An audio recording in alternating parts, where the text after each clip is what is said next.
everyone, welcome to another video. Today I want to share with you a card or two cards I made, but I only made one background.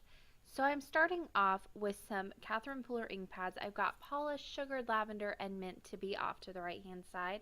I've also got a piece of 4 1/4 by 5 1/2 inch white cardstock. And I also have the Band-Aid stamp off to the left hand side that I'll be stamping this background with. This stamp is from Crackerbox and Suzy Stamps. As always, I will link all the products that I'm using down in the description box below. So that way, if you have any questions about colors or products that I'm using, you can find them all down there. So I'm starting off with the polished ink pad, and I'm going to turn this Band-Aid on an angle. Now I am eyeballing this background. If you want to be super particular and really make sure that this is nice and straight, you can draw in lines with a ruler and a pencil, or you can use your MISTI and Creative Corners.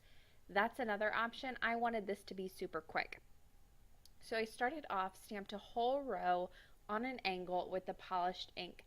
Now right below that, I'm going to offset the Band-Aid just a little bit so it falls in between, the center of the Band-Aid falls in between two that I've previously stamped.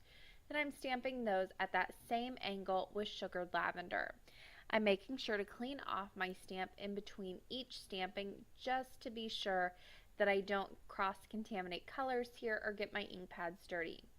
Now I'm going to use that mint to be right underneath the sugared lavender, and then I can also bring that up on top of the polish that I used before, since that's going to be the order that I go in, and then I'll just work my way up to the top left hand corner there.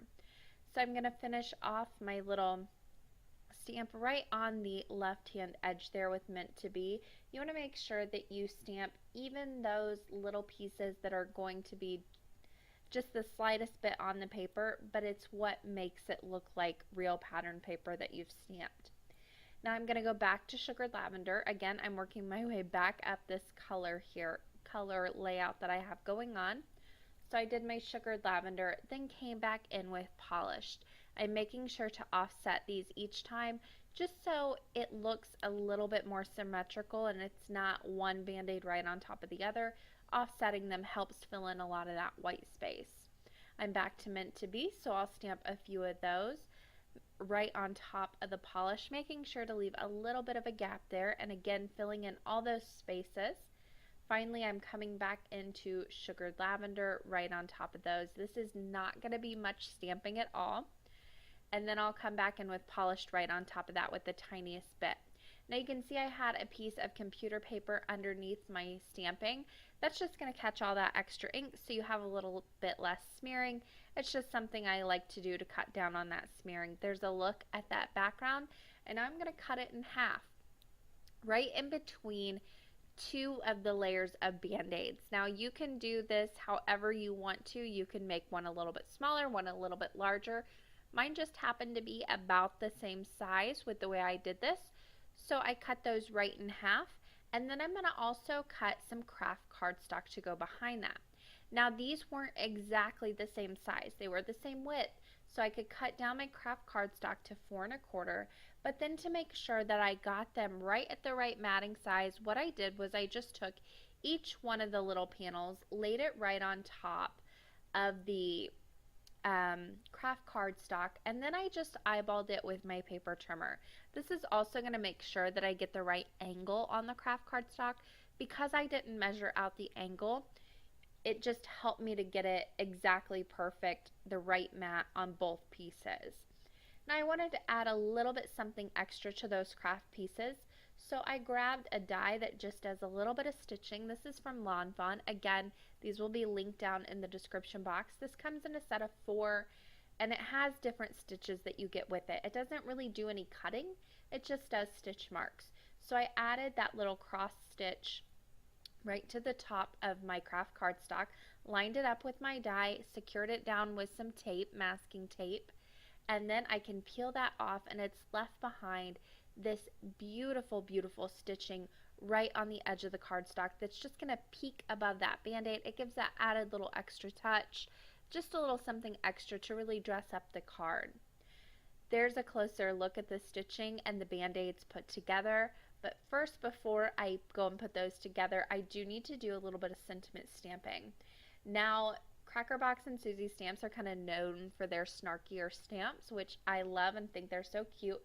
So I grabbed this um, stamp from my little stash of Crackerbox and Suzy stamps. Now their stamps are the rubber stamps, so I need to, when using my Misty, I need to take out that little foam piece that's in there, and then I can just stamp right in the top left hand corner. I'm using Icing on the Cake ink from Catherine Pooler, and this stamp says, "I've had quite enough of your BS," and then in parentheses below that it says "being sick," which I think is so funny and so cute. So I stamped those on both of the cards very quickly. Again, did a double stamping, and I used the Catherine Pooler Icing on the Cake ink. Now I'm going to go ahead and start putting the outside of these cards together, which is super simple and easy. You could add dimension if you wanted to here, but I kept mine nice and flat just because that's the way I like to do it on sick cards or get well soon cards. That's just what I like to do. So right on top of that craft mat, I'm going to go ahead and place down the Band-Aid piece at an angle. I made sure to keep both of those Band-Aid pieces with the right craft pieces that they belonged with, that I cut with them, to make sure that they stayed nice and symmetrical.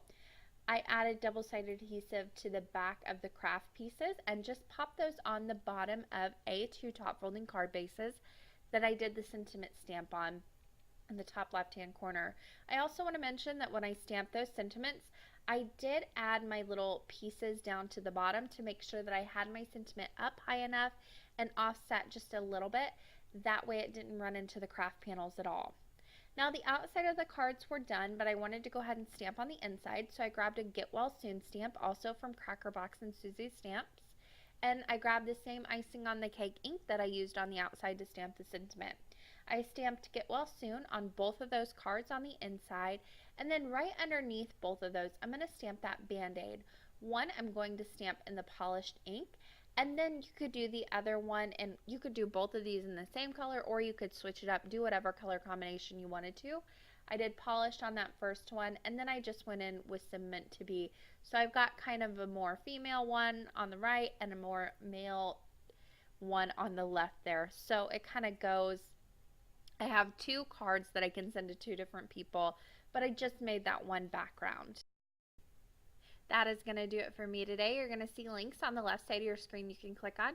You can also subscribe to my channel over there if you haven't already. If you enjoyed this video, you can give it a thumbs up down below. I want to thank you guys for watching, and happy crafting.